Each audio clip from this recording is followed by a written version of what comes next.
Yes, ma'am, Miss Susan. Oh, awesome. Awesome. Awesome. All right, y'all. Tonight. I love it. I see cameras. I know Miss Tracy sound like, well, it's storming where she is, so we need her to not touch her camera. Right, she in the car. Yeah, she turned it No, on. ma'am. No, Okay. ma'am. Mm-mm. Turn that off and drive and focus. Don't do that. Keep your hands off I that just wanted phone. y'all to see how ugly it is out here. The crazy thing. Yeah, it is. It is. is. It's thundering. Yeah, it's real bad. Wow. Yeah. Wait a minute. Y'all in Houston. It just dawned on me. Yeah. So down here in Lamarck is looking a little shady too. Weird thing is, I love this kind of weather. This is my kind of weather. I'm a dance in the rain kind of girl. Trust me. Antonio laughs at me all the time because when it rains, I will be out playing in the rain like a big kid. It's my favorite thing to do. Something about the rain is just so refreshing and cleansing. It's just, it's life-giving. Well, it creates an environment to talk about negative ions. It's the way you feel when you're near a waterfall or near pine needles or after the rain. It's cleaned out the air. So there's devices you can buy. They're called negative ion generators. And you can put them in your car, you can put them in your house. It generates these negative ions, cleans the air and gives you energy. Your body functions better when you're in that environment. So there's scientific proof behind what you're saying. You just made me loving water. No, Deanna, you don't have those, so you just crazy, okay? All right.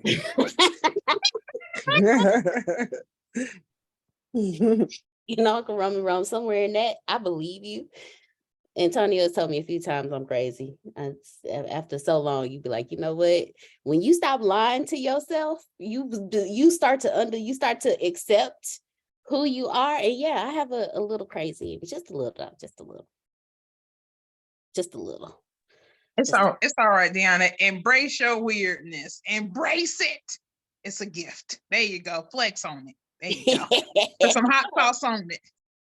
You know what? Everybody needs a friend like Renee. Let me tell you something. Because Renee will encourage you through everything. You could be sitting there about to go bust out somebody's windows, and she'd be like, "Girl, I understand. It's okay. Flex on them. Just don't do it on the car, though. Don't do it on the car. Go do it somewhere else. Just don't do it on the car. But get it out of you." Please. She that friend that keep you positive, and when you feel it, or she'll talk you out like, you know what, I understand, but girl, because you gonna end up having to help get it fixed anyway. That's money you don't want coming out your pocket. So you know. You know what? That's exactly what I was saying. Because I would be like, you know what? Now I'd be like, do I really want to go gospel gangster on people? And now I'm like, no, because my law of attraction would be wrong, and they don't deserve it. And I really want my $1.2 billion. I really want that, and I want my attraction to be correct. So that's why I don't be going gospel gangster on some people, man. Because I want to. The acronym he wants to. You know what I'm saying? But I just be like, no, walk or kick the cat or watch somebody kick the cat. That might help. Look, you be trying not to go gospel gangster. I just let it go. I ain't gonna lie. It's like, oh, you want Nicole today? Nicole got you. Here we go. But actually, Renee, that you wanting your 1.2 million brings me to our conversation today. I said billion, girl. I need billion. I'm sorry, millions chump change. I need the billions. My bad, girl. Look. I done took a whole letter away from you. Hold on, yo, billion. You gotta say that like you shouldn't. She want her 1.2 billion. There we go. That's how you say it. But it does bring me to our conversation today. See, today we're going to talk about money. Last week we talked about sacred work and money. Well, we're going to continue that conversation because we have to move through some mindsets when it comes to money. The world has loaned us money. I mean, think about it. The world has loaned us money. Everywhere you look, there's money. There's money in knowledge. There's money in the books you read, the things you do. There's money in the products we sell, the products we purchase. There's money in the food we eat. There's money in everything. Like the world has loaned us money. God wants us to be in abundance, not broke. So let's talk about it. Let's talk about money being a tool to be used. What are your thoughts? Actually, before we get into that, hold on. Let me do this first. How many of y'all have heard money is the root of all evil? The love of money. The love of of money. money. Hey, Thank you. The Don't love. get it twisted. Correct The me, love. Uncle Romy Rome. Correct me. The love of money is the root of all evil. Okay, so we've all heard that one. What's the other one about the camel been through the eye of the needle? Help me out, Uncle Romy Rome. It is easier for a camel to fit through the eye of a needle than a rich man to enter the kingdom of heaven. Okay, all right. What other ones have we heard? Y'all help me out. Money don't grow on trees. Yeah, that's what I was just thinking. Money is made of trees. It's made of paper. Okay. Let's keep My mom would say, gain the whole world and lose his soul. Oh, wait. I heard two voices. Grace, you go again, and then Mr. Phil. What profits a man to gain the whole world and lose his soul? Okay. And Mr. Phil? my mom would say, what do you think I do? Eat paper on Saturday and shit money on Sunday? I like that. I actually like that one too. Your mama was real, Mr. Phil. She just came straight with it. Like, what you think? She also said, if you steal from Peter to pay Paul, that makes Peter sore, and you should never do business with a sore Peter.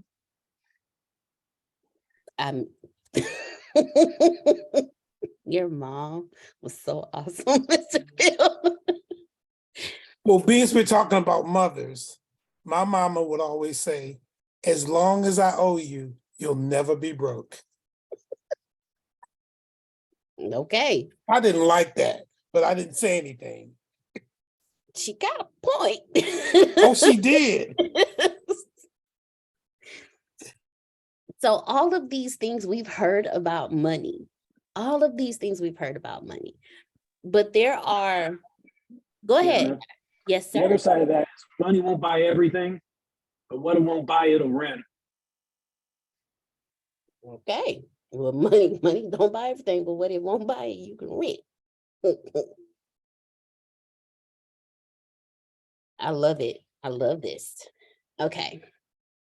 So when it comes to the Bible, when it comes to money, it also talks about stewardship.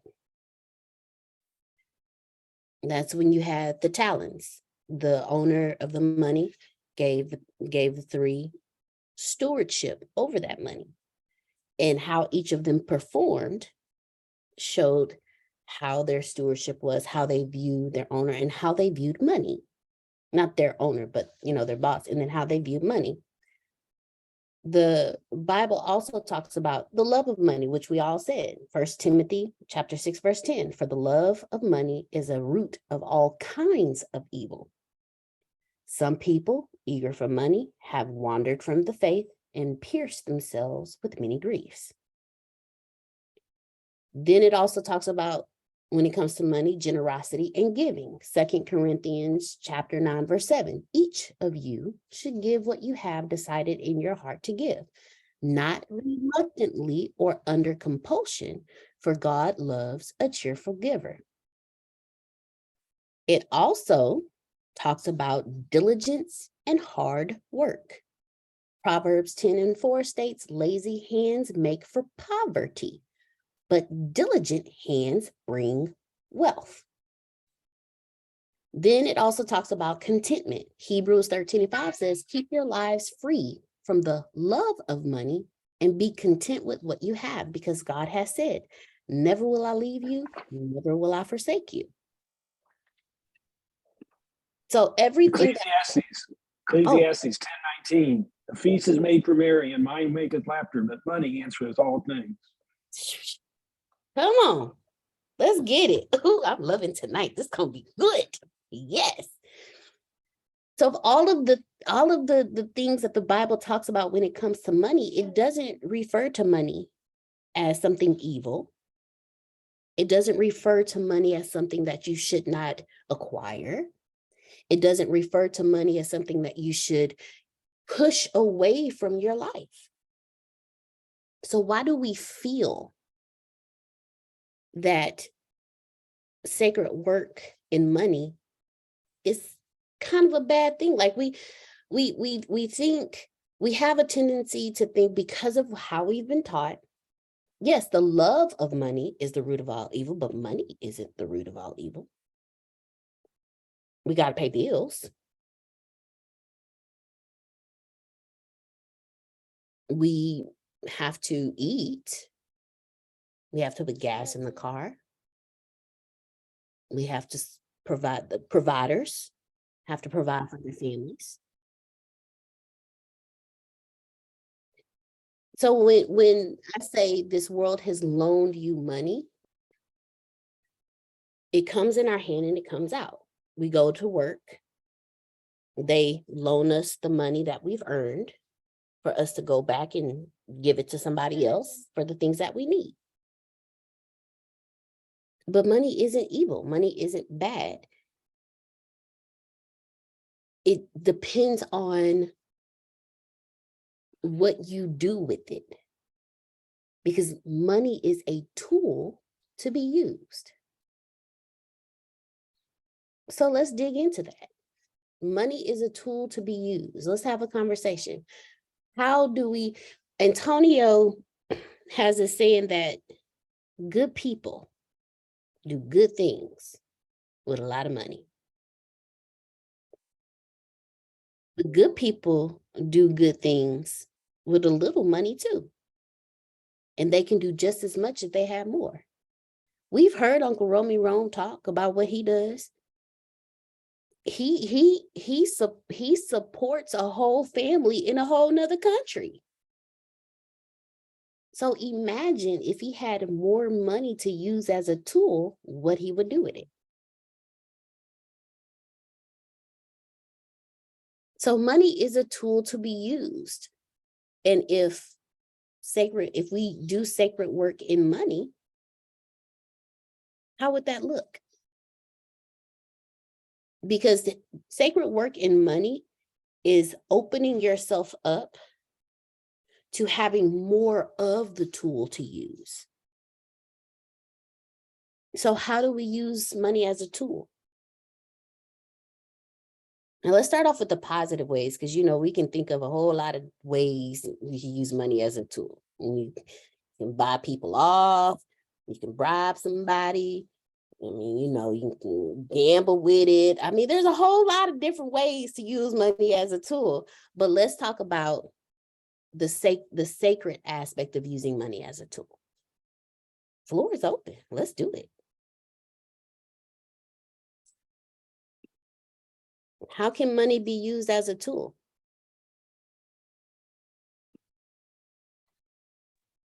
I would say money could be used as a tool to make your wife happy. That sounds like prosperity to me. Make your wife happy.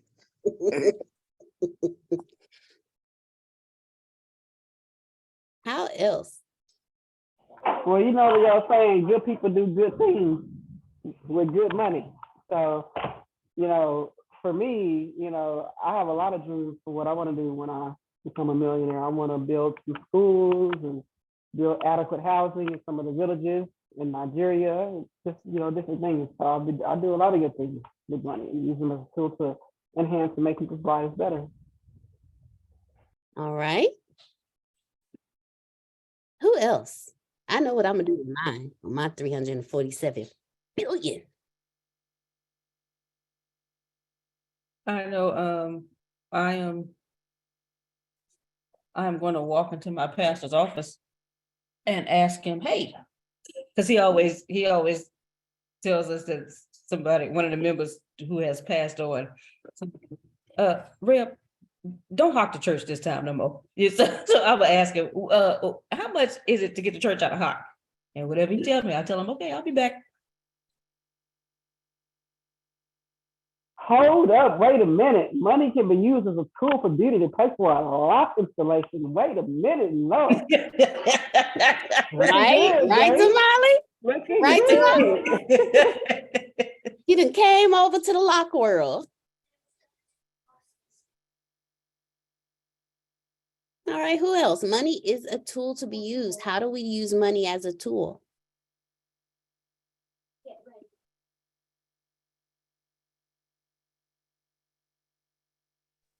I like to do some kind of housing for homeless teens.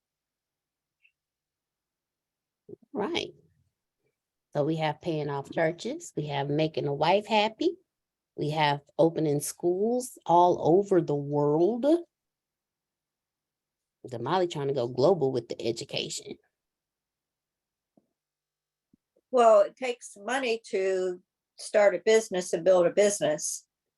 And it takes money to close deals to make. So as entrepreneurs, you want to have money. All right. Make more money. All right, come on, Miss Susan. Got to have money to start that business and make and get the tools you need to make more money. Now, seeing as we are in a pathbender course, as a pathbender, how would you use money as a tool?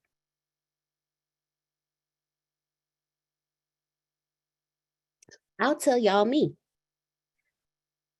I would like to open up business. Trinae said business and to help others. I would like to open up hideaways all around the world, in every country, like every country, from the smallest to the largest. And I want multiples, ones for girls and ones for boys. I would also like to start a small community for runaways. It's something that's been popping up in me for the last few days. When Miss Susan was saying how the community that they lived in it's now its own city, but it started off as a small community. And they have events that they do every day of the week. So why can't we do that for the teenagers? Because there's only so many hideaways I can build. But if I do a whole community, they all understand each other. They all know what each other is going through. They can work together to build it. They can work together to work it.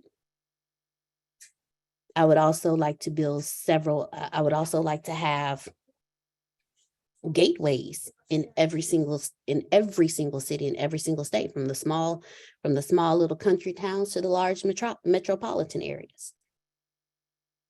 I would like to start not fundraisers, but foundations for students going off to college, because I've seen it happen where they can get school paid for with scholarships, but they still have to cover housing.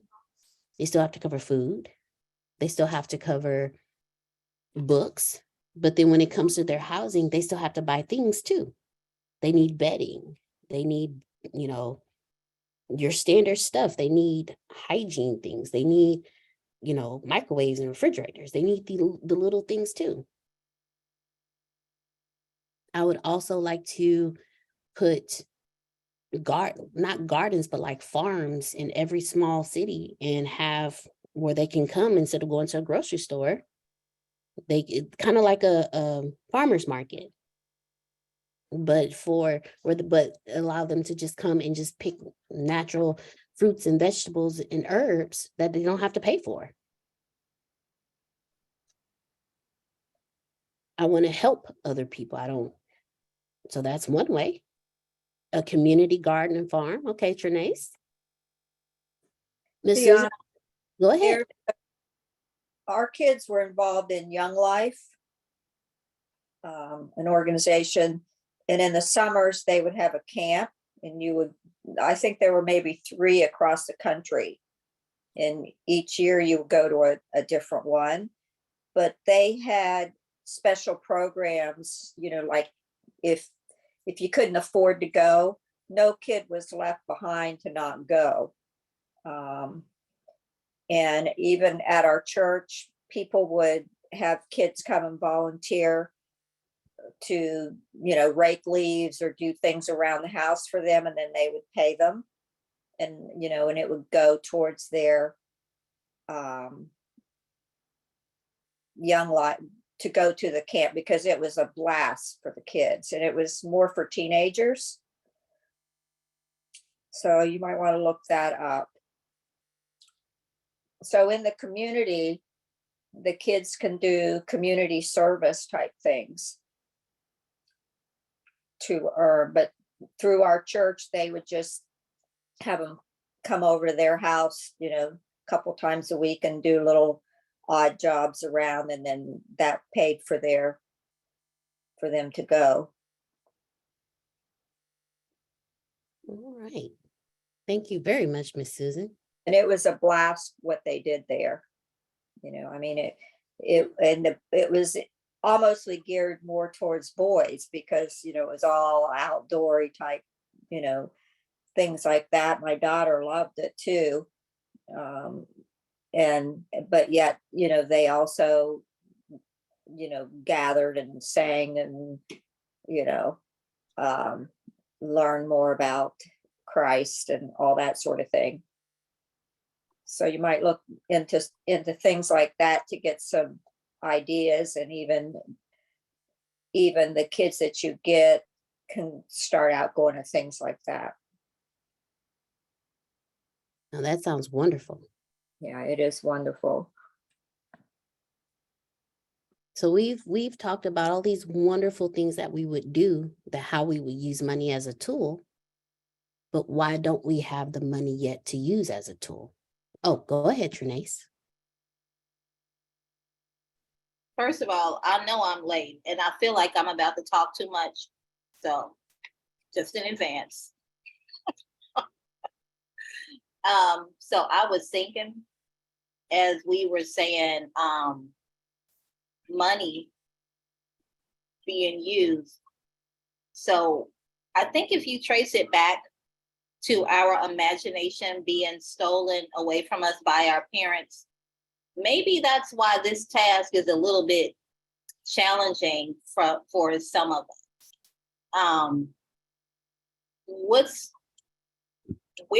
Why I think money is going to definitely be important for me, because I want to start developing a program that allows girls to dream again, basically. And when we begin to dream again and access our imagination, it'll be a lot easier for us to have an understanding of what is sacred work and how we can use our money to develop those things that somebody told us was a waste of time, and that's stupid. When I think about when you consider all of that, everybody's kind of grasping at what they might want to think. I think we are a little bit more advanced than others because we have access to a community that allows us, in a sense, to dream again, to access that point where we were childlike and we were unafraid to do what our heart told us to. I know that's kind of off topic, but it's within, because when you think about, everybody's really kind of struggling as far as, what would I do? What would I do? I know what I would do. I gotta go. My big goal, I'm from Chicago. If you buy property in Chicago, it's a 2 or 3 flat, and you can have 2 families, 3 families. So for me, a small complex, and I've done my research here in Houston, a small complex is 25 units. Why wouldn't I make 5 of those units completely furnished with everything and allow a whole family to give the family stability, because that's what's important for them to begin to dream again, to access whatever it was that they lost. That's my big goal. another one of my big goals is to start community centers, not necessarily community centers. And I'm not hating on you men, but I ain't never been a man. I ain't never been a boy. And for me, it's important for girls to have that understanding that they do have a safe place to dream, because they mamas, or as my baby sister say, they mammies, squeeze the dreaming out of them. They force them to be in careers that they wanted to be in, or they missed the mark on, or they're in a position where, when I was mentoring girls, one girl said, I don't think I'm gonna ever be happy as long as I live. How can you be 16 and think that? How can you be 16 and think I'm gonna always be a baby mama? I'll never be married. So these things are important to allow girls to dream bigger dreams, to have bigger thoughts. Those things are important to me. So I am not amiss as to how I would spend my money. No, that just seems like that's a smart thing, because we always say we want a better community. And what way to build a better community than to have an influence, like Titus 2:2 says, that older women are supposed to be teaching younger women how to be women, and the same thing for men. I mean, we are teaching, but what are we teaching them? That's the question. Okay, I'm done talking, I think. No, you killed it. You murdered it. Like, I got something to say. Come on, Uncle Roman. Let's do it. Come on, Trinity. Thank you, Trinity. Come on. And Trinity said they got nothing to do with what you said. You right on the money. So I'm gonna pat you on the back for that. But what's running through my head is that when I was growing up, I was taught that you're supposed to get a good education. So go to school and do well in school. And don't be a bum. Get a job. And we were poor. So my parents made it very clear to me, if you want anything extra, you better go out and get a job so that you can get it for yourself, because we ain't got no extra money for you. And you're not going to do it at the expense of your education. And that's exactly what I did. 8 years old, I'm out there hustling, calling people's bags home from the supermarket, got a little part there. When I was a senior in high school, I had a work-study job, an after-school job, and a weekend job, and I brought home more money than my father did. The problem is, nobody taught me how to manage my money because nobody taught my parents how to manage their money. They didn't go into all kind of debt, but they lived basically from paycheck to paycheck because that was their skill set. Mama had a 9th grade education, daddy had a 6th grade education. But as long as they were willing to work back then, people would hire them. So education wasn't a big where-all as long as you were working. Now, of course, if you got a better job, you make more money. But the key here for me, is that nobody taught me how to manage that money. School taught me math, school taught me English, but it didn't teach me how to manage that money. And unfortunately, we were told to go out and get a job, so I got a job. Well, I took that money and I spent it the best way I thought I was supposed to spend it, based on the example that was set for me. Then I grow up and I'm like, well, damn, I ain't doing too bad. I don't, but I'm still struggling. And it wasn't until I'm on the other end, folks, and I'm sitting there going, and then I run into this crazy guy named Antonio T. Smith, and he's sitting there saying to me, one of our problems is when we get paid, we pay ourselves last. And here's what's ironic. I told you guys my niece started working. Thursday, she got her first check. Okay. She called me and she's looking at her first check, right? And I ain't saying a whole lot, I said, and I told her, I said, I'm happy you got that check, because I'm gonna give me some rent money, so I'm happy. Hey, I got the rent money. Praise God. Okay, now, but here's the deal. I said to her, whatever you do in reference to your finances, make sure you do yourself a favor. She said, what's that, Uncle Joe? make sure that you pay yourself. I says, it could be $50, it could be $5 every pay, but put something aside. And I told her, I said, let me tell you something. I said, starting last year, I started doing that. And I said, you know what? It feels good. It feels good. Guys, last week I told you about what happened with when Deanna was talking about Antonio had 11 years as a pastor. I said, well, I'm gonna give him a double. So I said, I'm gonna send him $22 on PayPal. See, it was $11, 22, but I ended up sending double that. Sent it to Pam instead of sending it to him. And but the point was, when it was all said and done at the end of the day, I said, Jerome, you're in a position because of what you've done to be able to make that mistake, and it didn't cripple you. It didn't mess things up. It was like, it was okay. But I couldn't do that before.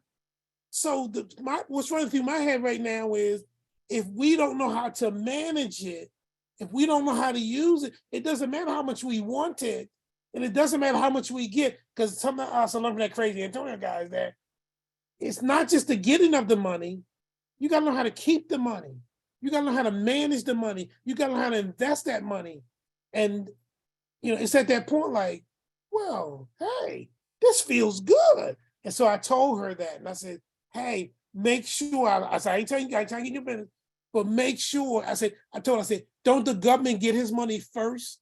She said, yeah, I said, so when you get paid, make sure you put aside something. And I said, and I said, here's what I do. I said, I split it in half. I said, whatever I pull out for me, half of it is, I ain't touching this unless the roof fall in. And I said, the other half is there for things that are important that come up that I can spend it for. I say, but I'm not spending that money. I say, I put it aside. And let me tell you, it feels good. It feels real good. I ain't rich. I ain't balling, but it feels good psychologically. So that's where my head is in reference to us talking about this money thing, And don't get me wrong, I want some more of it. Hello. That's a good thing. And that's what I'm gonna say. I want to, Uncle Rummy Rome brought to our attention something that is extremely important. And right before you go, Trinace, I want to share this with you guys.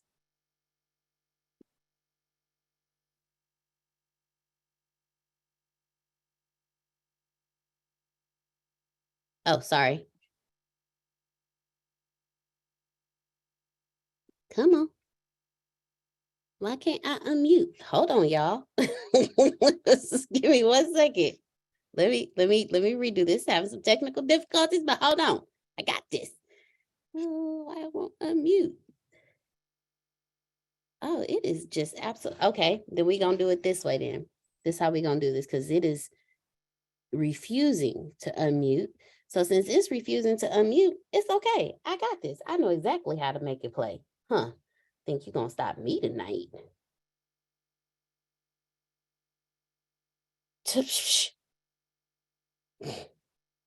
Here, I got y'all. Want us to learn about money because they just want to pump out good employees that do what they're told. Well, it's opposite. Hold on. Here we go.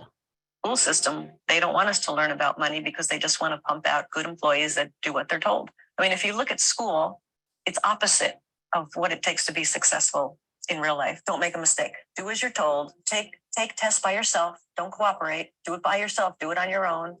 And the last thing was, there's only one right answer. No, there's tons of answers to a problem. So you come out of school scared to death of making a mistake. You do everything on your own. You don't cooperate. There's no synergy. There's no brainstorming. And there's only one right answer. Everybody wants to get the right answer. There's no one right answer. So I think people come out of school paralyzed. I think the school system is criminal in that it kills a child's spirit of learning. A child goes into school all excited about, yeah, I'm going to learn and it's going to be great. And then the teacher says, sit down and shut up. Don't talk. We don't care what you're interested in. School system, they don't want us to learn about money. Wait 1 doggone minute. So that's a combination of what Uncle Rummy Rome said and then what Trinae said earlier. Trinae said they kill our dreams.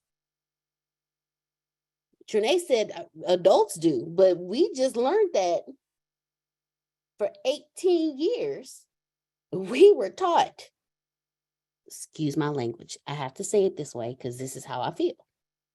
For 18 years, we was taught, fuck your dreams. Sit down, shut up, do what I told you to do. I see you, Trinae. I see you. Go ahead. Go ahead. Trinae could not wait. Come on, Trinae. So that actually happened long before we got to school. And I say that happened long before because I have an oldest son, and my oldest son is 30.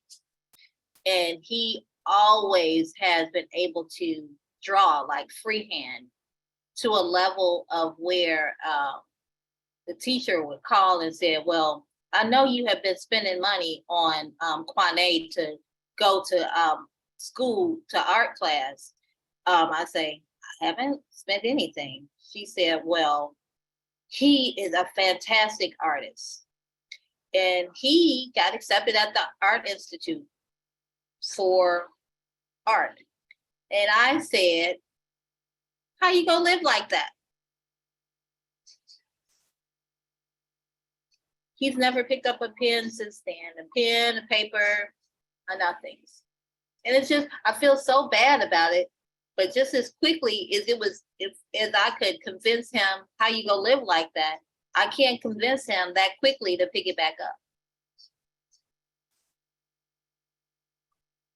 So we are all, if we are not careful, we can be dream killers because somebody killed our dreams and we didn't know what they were doing and they didn't know what they were doing. And that's kind of, to me, not really an excuse. Because me and my dad have a great relationship.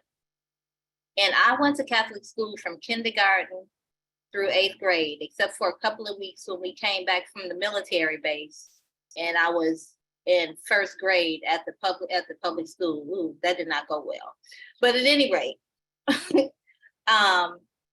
it was time for me to graduate and move on to high school. And my mother showed me this letter that said that he didn't want to pay for Catholic school because he didn't want me to be no little stuffed shirt like they are when they go to Catholic school. And I didn't understand that. But as an adult, I fucking understand that shit. I understand it. But in the meantime, I want you to be a what? I didn't understand what you said. A stuffed shirt. I have no ideas of my own. I was based on their rules. So with that being said, I had a choice. I could go to Alvernia, the all-girl Catholic school, which I wanted to go to. But my mother could not afford to send me there and send my other 2 siblings to another Catholic school. Or go to one of the top 10 schools in Chicago. And I couldn't go to Lane Tech because everybody was going to Lane Tech. I had to go to Von Steuben, the Math and Science Center. No big deal because I was already doing past high school math and science in the 5th grade. No big deal. No brainer for me to go there. But him, when I think about that, I was like, he had no forethought of what that actually means right now to be a free thinker. What is he into now? So dad is he retired. No, your son, your son. Your He just 30-year-old son. He just works 2 jobs to make sure his kids are taken care of. Have him take the standout assessment, Marcus Buckingham standout assessment. I think that'll help him. And then if he can find some way to realize whatever he does, there's an art in what he does, and to use his creativity, his imagination, and his ability to draw, to use it with what he's doing now. So what he said is, after him and his kid's mother broke up, he said, "Mommy, I put my dreams on hold so long, I don't even know what I want anymore." Have him do the Marcus Buckingham standout assessment. But creativity is all within. All of my children are creative, all of them. And I just hate that I was the dream killer for that part.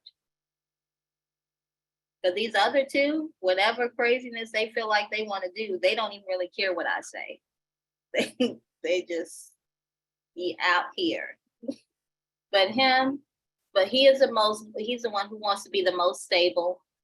But I guess that's because he's the oldest. That's that thing, the oldest thing. So all of that was to say, we have to have an understanding that we can be dream killers, us, even as path benders, if we react and not respond, if we speak and don't think, if we act and don't instead of taking an action, because there's a difference in act instead of taking an action, because an action is a process. We have to be cautious of all of those things. I think that is true that we don't know anything about money. I still be figuring stuff out, still as old as I am, and I'm almost as old as dirt. Almost, not quite, but still we trying to figure it out, because they didn't know. Now who was gangster with money was my grandmother. She would be hoarding money in all kinds of spots, but I didn't know why she was hoarding the money. I didn't know. So I think I'm done talking. I'm gonna pull a Tracy today, and I would be done talking. I'm not gonna take all y'all time. No, we are here to discuss this, because if we can't talk about why we can't bend our paths when it comes to money, if we can't talk about our blockages when it comes to our wealth, then we don't even need to be here. Because part of path bending is bending every aspect of your life. Go ahead, Prophet. Let's do it. Round about 6 years ago, I worked at the Boys and Girls Club. And they only had the first floor was for everybody go on. The second floor was the basketball court. And down in the basement was where they ate lunch or they had movies. It was fine with me because I could go around the building. I'm telling all this for a reason. I can go around the building to the second floor. I mean, not to the second floor, to the basement, and to watch my kids. They would go down the steps. Some of the kids would follow me and go down the steps. And I said to myself, I said, I wish I could do something about this. Then they had a handicapped young lady came in. She about 12, 11, 12. And all she could do is stay on the main surface. Her parents didn't want her to come outside and go through the basement. She had to do everything just in the recreation room or the little activity rooms that they had, like computers or video games and stuff. So some kids wouldn't even play with her or wouldn't sit with her. She would have to sit by herself. And so one day the supervisor, she said, go upstairs and sit with, I think her name was Heather. And I sat with her and my heart went out for her. Of course, because I'm in a wheelchair, but I was walking at the time with my walker. And she couldn't walk at all and all that good stuff. So I said to myself, I said, I want to have some kind of way that I could build a Boys and Girls Club to where they can have elevators and they can have stair lifts, to have like a 3 or 4 story building. First thing I said, oh, you ain't got no money. Mm. But now my book's coming out. My book is out and my other book is coming out. I'm investing in me as well as Acorn and Novatech and all these places. So that's where I'm going to have been and build a building for the handicapped. Because they are not looked at. A lot of people look at them, but they don't look at them. Especially in West Virginia, it was the area I was in, there was hardly no, it was always old buildings. It was no steps. I mean, it was no pathway to get in. If you wanted to go out to the restaurant, you had to sit outside and have them come out to take your order, and then you had to go home to eat it. It just was a lot. So I see that in Sanford, North Carolina too. I don't see it that much here in Southern Pines, but that's my goal, is to focus on a building for handicapped kids where they can play. Thank you for letting me share. No, thank you for sharing. That is absolutely wonderful, because you're right. We as a collective don't think. We don't. But there's something you said that I want for all of us to talk about. Because you said, I want to do this, I want to do that, but I don't have the money. It goes back to what Trinae said, what Uncle Romy Rome said, what the lady in the video said. We grow up thinking that way because